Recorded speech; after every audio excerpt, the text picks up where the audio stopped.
जिन्हें हम हार समझे थे गला अपना सजाने को, वही अब नाग बन बैठे हमारे काट खाने को। देखो, अच्छा मैं आपको एक बात बताऊं, जब जब यह कहा जाता है कि लोगों का ठिकाना नहीं, कब बदल जाएं, मित्र कब शत्रु हो जाएं, शत्रु, अच्छा मित्र अगर शत्रु हो सकते हैं तो शत्रु भी तो मित्र हो सकते हैं। अच्छा देखो, आप अपने मन में ये गांठ मत बिठा लेना कि कोई किसी का नहीं हो, भरोसा नहीं और ऐसा नहीं, तो आप सरस होने की जगह परेशान और हो जाएं कि कोई और वैसे नहीं हो। देखो, अच्छा आप ऐसे सोचो, गर्मी के दिन हो, जून का महीना हो और खूब जोरदार गर्मी लग रही हो, अच्छा चलो ना एसी हो, कोई कूलर चला दे तो कहते हा भाई प्राण मिल गए, बहुत गर्मी थी, बड़ा अच्छा किया। तो अच्छा एक बात बताओ, तो कूलर आपको मित्र लगता है कि नहीं? कितना प्रिय लगता है, चला भाई चला चला, अरे भाई भाई। अच्छा, और वही कूलर लगा रहे, वही कमरा हो और जनवरी की भयंकर सर्दी हो, फिर कोई कूलर खोले, अरे भैया बंद कर, प्राण लेना है क्या? देखो तो उस समय वह शत्रु है। अच्छा अब आप एक बात बताओ, कूलर बदल गया कि समय बदल गया? तो मुझे तो लगता आदमी कभी नहीं बदलता, हमारा समय बदलता है और समय के अनुसार हमें आदमी बदले हुए लगते हैं। समय फिरे रिपु होए फिरीते, अपना प्रारब्ध जैसा जहां से वैसे परिणाम मिलते वहां से, मीठे फल अब लगेंगे कहां से, बीज कड़वे तो बो ही चुके हो, राही जागो हुआ अब सवेरा, पूरी रजनी तो सो ही चुके हो।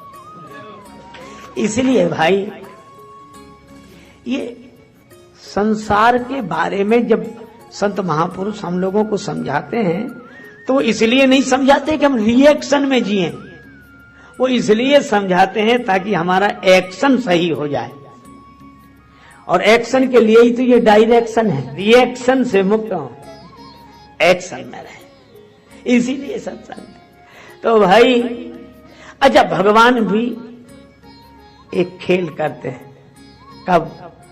जब कोई संसार के संबंधों में आसक्त होकर भगवान कोई का विस्मरण कर देता है, तब भगवान कहते हैं कि ठीक है, लेकिन जरा देखना, एक क्षण ऐसा आएगा कि तुम्हें हमारी ओर देखना पड़ेगा,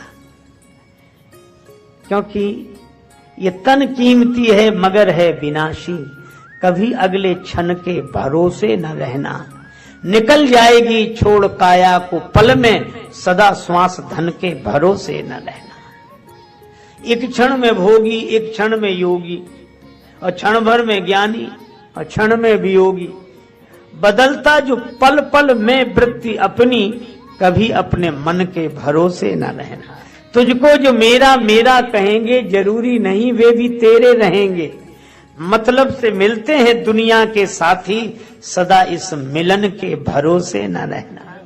और हम सोचते काम दुनिया के कर लें, धन धाम अर्जित कर नाम कर लें, फिर एक दिन बन के साधु रहेंगे, उस एक दिन के भरोसे न रहना। राजेश अर्जित गुरु ज्ञान कर लो, या प्रेम से राम गुणगान कर लो, अथवा श्री राम नाम रटो नित नियम से, किसी अन्य गुण के भरोसे न रहना। इसलिए भाई संसार में रहते हुए भगवान पर भरोसा रखकर, भगवान में मन लगाकर, तन को संसार में रखो, मन को भगवान में रखो। देखो दो चीजें हैं, एक है दिल, एक है दिमाग। आपने देखा होगा कई बार लोग रोते हुए आते, एक सज्जन आए मेरे पास बैठकर, बड़े दुखी थे, रोने लगे। हम क्या हुआ? बोले हमारा तो दिल टूट गया। अरे हम का दिल किसने तोड़ दिया? घर वालों ने, इतना भरोसा था, उन्होंने तो हमारा दिल तोड़ दिया। दिल, बात वो सही कह रहे हैं कि घर वालों ने दिल तोड़ दिया या अपनों ने दिल तोड़ दिया। अच्छा जब दिल तोड़ते हैं तो अपने ही तोड़ते हैं, दूसरों को जरूरत क्या है जो तोड़े? अपने ही तोड़ेंगे। कौन कहता जाने वाले याद फिर आते नहीं, कौन कहता जाने वाले याद फिर आते नहीं, तोड़ के दिल जाते जो दिल छोड़ के जाते नहीं। अपने वाले ही सताते गैर तो बदनाम है, और दोस्त से मिलते जो गम दुश्मन भी दे पाते नहीं। होता ही है। अच्छा एक बात बताओ, राम कथा यही सिखाती है। राम जी की कथा, विभीषण जी भी पिटे और सुग्रीव जी भी पिटे, तो अपनों से ही पिटे। बड़े भाई सुग्रीव के बाली, विभीषण जी के बड़े भाई रावण पिटे। अरे भाई, तो वो बोले दिल टूट गया, घर वालों ने दिल तोड़ दिया।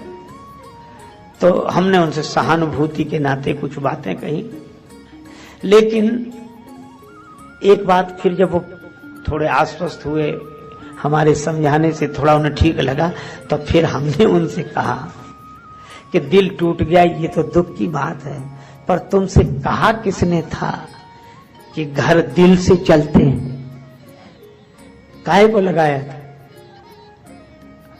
तो बोले फिर करते क्या? हमने कहा देखो एक सीधी सी बात है, ये घर दिल से नहीं दिमाग से चलते हैं। संसार में दिमाग से रहना चाहिए, संसार में समझ पूर्वक रहना चाहिए।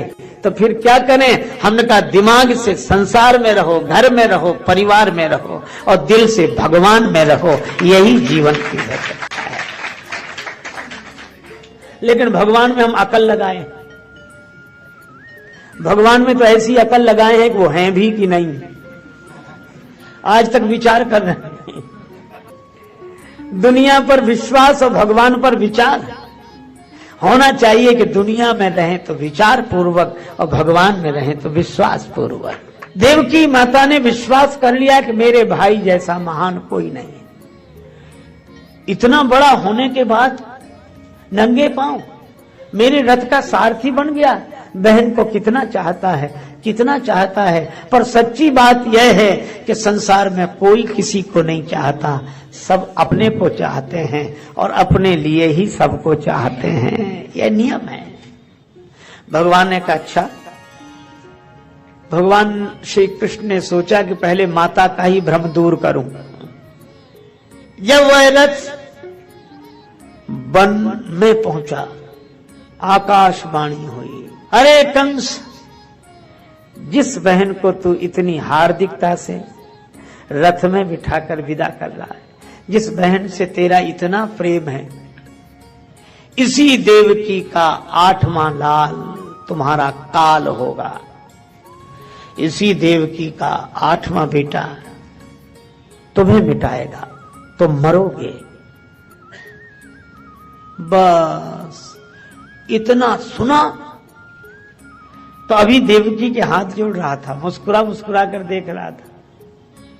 अब तो देवकी के बाल पकड़ लिए, तलवार खींच ली, सिर ही काट दो, न रहेगा बांस न बजेगी बांसुरी।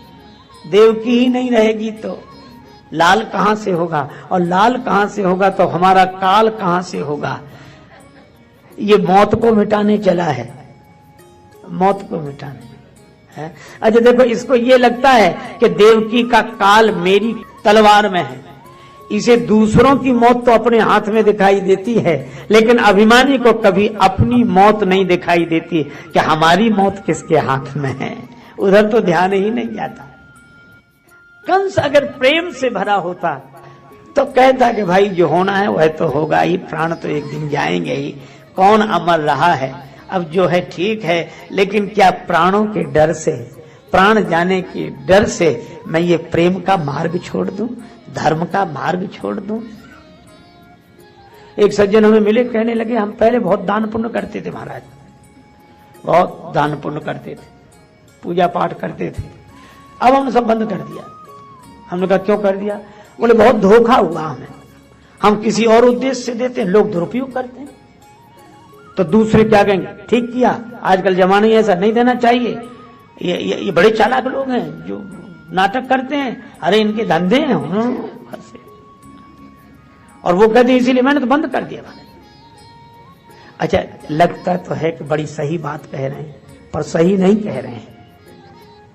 हमने उनसे धीरे से पूछा, हमने कहा भोजन करने से पेट कितनी बार खराब हुआ? तो बोला कई बार। हमने कहा भोजन बंद कर दिया? बोले भोजन तो बंद नहीं किया हमने, व्यापार में घाटा होता तो क्या व्यापार बंद कर देते हैं?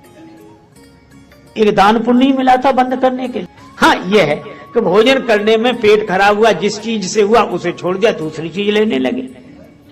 जहां धोखा हुआ तो वहां ना करे, दूसरी जगह करने लगे। दान पुण्य व्यापार करते हैं। तो जिसके जीवन में दान की महत्ता होगी, सेवा की महत्ता होगी, स्वभाव में होगा। बिच्छू और संत की कथा हम लोग सुनते ही हैं। बिच्छू ने कई बार डंक मारा, पर संत पानी में बहते हुए बिच्छू को हाथ पर रख लेते।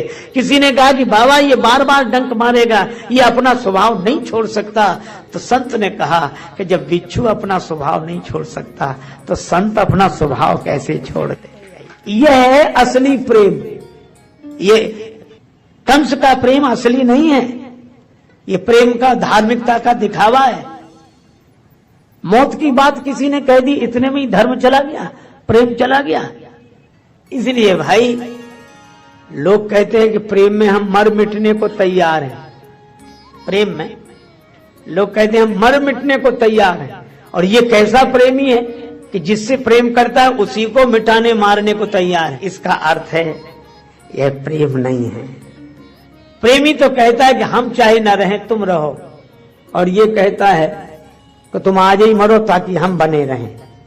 ये प्रेम है, ये धार्मिकता है। वसुदेव जी ने देखा संकट का समय, तो वसुदेव जी ने कंस की प्रशंसा की। ये नीति है। कई बार काम बिगड़ रहा हो तो ऐसे लोगों की तारीफ करना मजबूरी हो जाती है। वो महान है नहीं, लेकिन चलो महान कार्य हो जाए प्रशंसा से, तो प्रशंसा करने में क्या? अरे आप तो पुरुष हैं और आपको यह शोभा नहीं देता, और आपको देवकी से डर नहीं है, देवकी के 8वें लाल से डर है। तो इनकी जैसे जैसे 8वें लाल का जन्म होगा मैं लाकर आपको दे दूंगा, आप उसे मार देना। कंस को लगा कि बात ठीक है, अभी बदनामी भी होगी और ये ठीक नहीं। बोला अच्छा जाओ घर में रहो, पर रखवाली रहेगी, सब देखते रहेंगे। अच्छा अब ये कथा बड़ी अजीब है, बहुत विचित्र कथा है। आराम से वसुदेव देवकी जी अपने घर में रहने लगे। कंस के पहरेदार रहते थे, पर हमारे महात्मा देवर्षि श्री नारद जी पहले तो भवन में ही रहते थे, फिर तो कंस ने उनको जेल में डाल दिया, बंदी गृह में रहो। एक लाल का जन्म हुआ, वसुदेव लेकर आए। कंस ने कहा कि मेरी इससे कोई शत्रुता नहीं है, मुझे तो 8वें की जरूरत है। वो लौट गए। मैं नारद जी की बात बता रहा था। नारद जी गए एक कमल का फूल लेकर, और इधर से गिने 1 2 3 4, फिर उधर से गिने। कंस ने कहा क्या हुआ है बाबा? नारद जी ने कहा कि हम गिन रहे हैं कि 8वीं कौन सी है, इसमें कमल की 8वीं पंखुड़ी कौन सी है। तो अष्टदल कमल था, जिधर से गिनो, एक इधर से करो तो उधर वाला 8, इधर से एक गिनो तो उधर वाला 8, बीच से गिनो तो बीच वाला 8। ऐसे लगता था कि 8वां तो सब में है। और बात भी सही थी, जो 8वां है, जो भगवान है, वे तो सब में हैं, अपने अपने गिनने की दृष्टि। पर कंस ने दूसरा अर्थ लिया कि इसमें तो पहला भी 8वां हो सकता है और 8वां भी पहला हो सकता है। तो उसने कहा कि अब एक को भी नहीं छोड़ेंगे, मिटाओ, सबको मारो। अच्छा अब ये बात बड़ी अजीब लगती है कि नारद जी ने और विचित्र काम किया, भी बेचारे बचते भी उनको। और देखो कभी कभी अटपटे ढंग से काम करने होते हैं। जैसे एक आदमी के हाथ में हुआ फोड़ा, थोड़ा ही उठा था, तो डॉक्टर के पास गया कि डॉक्टर साहब ये फोड़ा देख रहे हैं, अभी थोड़ा उठा। डॉक्टर बोला ये गोली ले, खा लेना, बैठ जाएगा। वो लाया, गोली खाई नहीं उसने, अब फोड़ा हो गया बड़ा। फिर गया कि डॉक्टर साहब, तो हम गोली दी थी वो बोले वो तो हमने खाई नहीं। बोले अब ये बैठेगा भी नहीं, अब तो इसका ऑपरेशन करना पड़ेगा। तो फिर ऑपरेशन कर दो, का ऑपरेशन लायक हुआ नहीं, अभी हम ये गोली और दे रहे हैं ताकि और बढ़ जाए, बैठने लायक है नहीं और ऑपरेशन लायक हुआ नहीं है ना। तो अब वो जो डॉक्टर फोड़े को मिटाना चाहता है वही फोड़े को बढ़ा रहा है, ऑपरेशन लायक बना रहा है। बस यही बात है।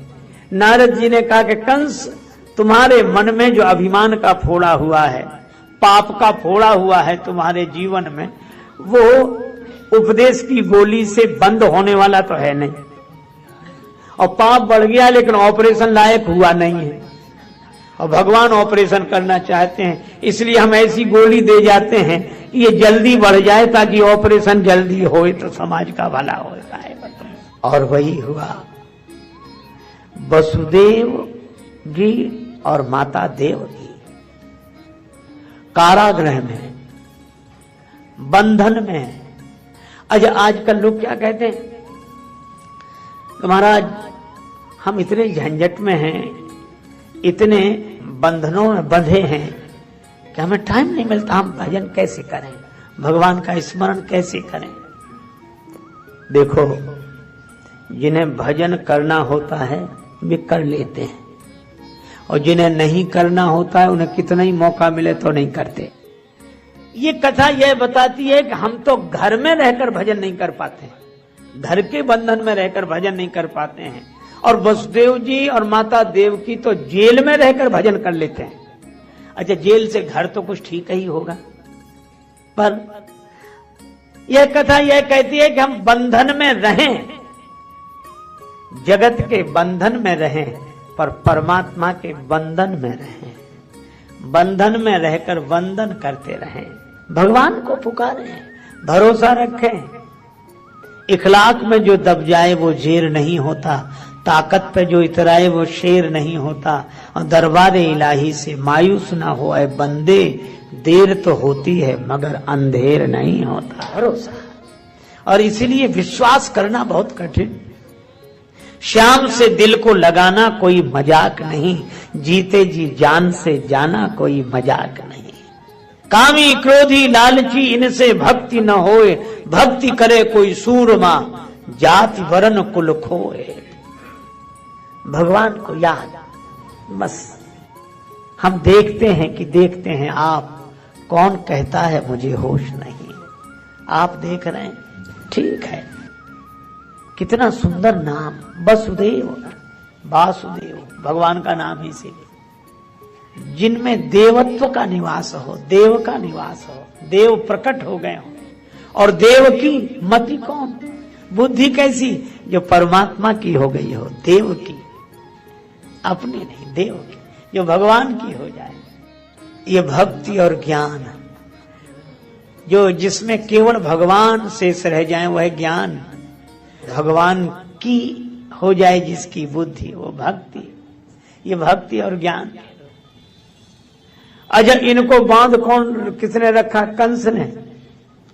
ये देहाभिमान ही कंस है, पर कंस को यह पता नहीं कि कंस वसुदेव जी देवकी जी के देह को बांध सकता है, पर नेह को नहीं बांध सकता। देह बंधन में है, लेकिन इनके मन का नेह तो परमात्मा के बंधन में है। यह इसीलिए भाई, रन में वन में डगर में कहूं रहे यह देह, तुलसी सीता राम सो लगो चाहिए ने।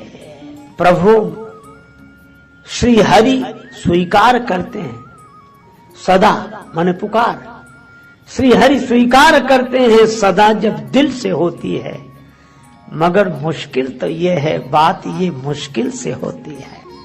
पुकार प्रभु तक पहुंचे। भगवान के आने के पहले शेष भगवान आए, और उनको भी भगवान की माया ने देवकी जी के गर्भ से माता रोहिणी के गर्भ में स्थापित किया। शेष भगवान, अब भगवान की प्रतीक्षा। देखो शेष भगवान पहले आ गए, भगवान बाद में आए। कभी शेष पहले विशेष बाद में भगवान, और शेष सैया है भगवान। और यही है, भगवान देवकी माता के गर्भ में आए, देवताओं ने स्तुति की, सत्य स्वरूप परमात्मा की स्तुति की। और एक बार किसी संत से किसी ने पूछा कि माता देवकी के गर्भ में भगवान आ गए, तो क्या भगवान भी गर्भ में आते हैं? और यह संस्मरण पूज्यपाद श्री स्वामी अखंडानंद सरस्वती जी महाराज के द्वारा उल्लेखित है। वे ही श्रीमद् भागवत की कथा कर रहे थे, और जब ये हुआ कि देवकी माता के गर्भ में भगवान आए तो देवताओं ने स्तुति की। तो इस प्रसंग की चर्चा पूज्य स्वामी जी महाराज कर रहे थे, तो एक श्रोता खड़े हो गए कि भगवान भी गर्भ में आते हैं, फिर भगवान में साधारण आदमी में क्या अंतर रहा है? भगवान भी गर्भ में आए, भगवान कोई हमारी तुम्हारी तरह है भगवान। तो पूज्य स्वामी जी महाराज बताते थे कि हम कुछ उत्तर देना चाहते थे, कुछ बोलते इसके पहले ही पूज्य श्री उड़िया बाबा जी महाराज विराजमान थे, तो उन्होंने श्रोता को उत्तर देने की जगह उसी से प्रति प्रश्न कर दिया। वह उसने पूछा कि क्या भगवान भी गर्भ में आते हैं, माता के गर्भ में आते हैं भगवान? तो उड़िया बाबा जी ने कहा, क्या भगवान माता के गर्भ में नहीं है? जब तुम कहते हो कि सब जगह है, ईशावास्यमिदं सर्वम यत्किंच जगत्याम जगत इदम सर्वम ईश आवास्य, सब जगह परमात्मा है, तो जब सब जगह है तो माता का गर्भ क्या सब जगह से अलग है? कण कण में है, क्षण क्षण में है, भीतर बाहर इधर उधर सब जगह है, बस माता के गर्भ में ही नहीं है। क्या अजीब बात है, सब जगह है, भीतर बाहर कण कण क्षण क्षण में सब जगह, बस मूर्ति में नहीं है। अरे भाई, भगवान सर्वत्र हैं, सब में हैं, सब जगह हैं। और इसीलिए तो भक्ति स्वतंत्र, भक्ति इसी अर्थ में स्वतंत्र है। देखो, आपको मामा की भक्ति करनी हो तो वहां जाना पड़ेगा जहां मामा है, माँ की भक्ति करनी पड़े तो वहां जाना पड़ेगा जहां माँ है, बाप की भक्ति करनी तो वहां जाना पड़े जहां हैं पिताजी। लेकिन भगवान की भक्ति करनी पड़े तो कहीं नहीं जाना, आप जहां हैं वहीं शुरू करो, क्योंकि वो तो वहीं है, सब जगह। इसीलिए भक्ति स्वतंत्र। अच्छा, किसी नाम में पुकारो, सब नाम उनके हैं, किसी रूप में का ध्यान करो, सब रूप उनके हैं, और सब जगह वे हैं, सब नामों में वे हैं, सब रूप में वे हैं। इसीलिए भगवान से कहा, हम किस नाम से पुकारें कि आ जाएं? भगवान ने कहा, ये तुम्हारे लिए छोड़ दिया, तुम जिस नाम से पुकारो आएंगे हम ही, तुम जिस रूप में देखो आएंगे हम ही, तुम जहां बुलाओ हम वहीं होंगे, यही बात है। तो भगवान माता देवकी के गर्भ में आए, भीतर आए भगवान। और कितनी अद्भुत बात है, भगवान भीतर से ही प्रकट होते हैं, भक्ति के भीतर से प्रकट होते हैं।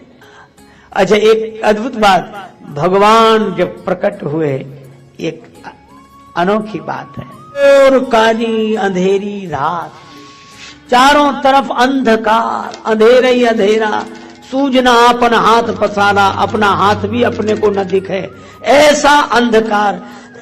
श्री कृष्ण कम वा दयालु शरणम ब्रजेम, ऐसे दयालु परमात्मा को छोड़कर किसकी शरण में जाया जाए? भगवान अंधेरे में आए, भगवान जेल में आए, भगवान रात में आए। और कितनी अद्भुत बात, क्या ऐसा करुणाधनी और कौन होगा? अगर कोई जेल का बंधन तोड़कर उन तक नहीं पहुंच सकता, कोई बंधन तोड़कर उन तक नहीं पहुंच सकता, तो वे करुणाधनी बंधन स्वीकार करके आ जाते हैं। हम तक नहीं पहुंचते तो हम तुम तक पहुंचेंगे। वही बात है, श्री रामचरितमानस में उल्लेख है, जटायु जी के पंख कट गए, धरती पर पड़े थे, पर आंख बंद किए, राम राम राम। किसी ने जटायु जी से कहा, अब तो आपके पंख कट गए, अब भगवान तक कैसे पहुंचेंगे? यह तो दुर्भाग्यपूर्ण रहा। जटायु जी ने कहा, यह तो सौभाग्य है। क्यों? पंख होते तो जिम्मेवारी मेरी थी कि उड़कर भगवान के पास जाऊं, और पंख नहीं रहे तो अब जिम्मेवारी भगवान की है कि वे चलकर मेरे पास। भगवान की जिम्मेवारी है, अब मेरी नहीं है। वसुदेव देवकी जी भी यही सोचते हैं कि अगर जेल में न होते तो जिम्मेवारी हमारी थी कि हम भगवान के धाम में चलकर जाएं, भगवान के तीर्थों में चलकर जाएं, लेकिन अगर हम जेल में हैं तो अब भगवान के पास जाने की हमारी जिम्मेवारी नहीं है, अब तो भगवान को हमारे पास आने की जिम्मेवारी है। अब भगवान का दायित्व है कि वो आए। अच्छा, एक बात है, मैं क्या कहूं, मारीच जा रहे थे, हिरण बनकर आए थे, भगवान पीछे चले तो मारीच भागे आगे और देखे पीछे।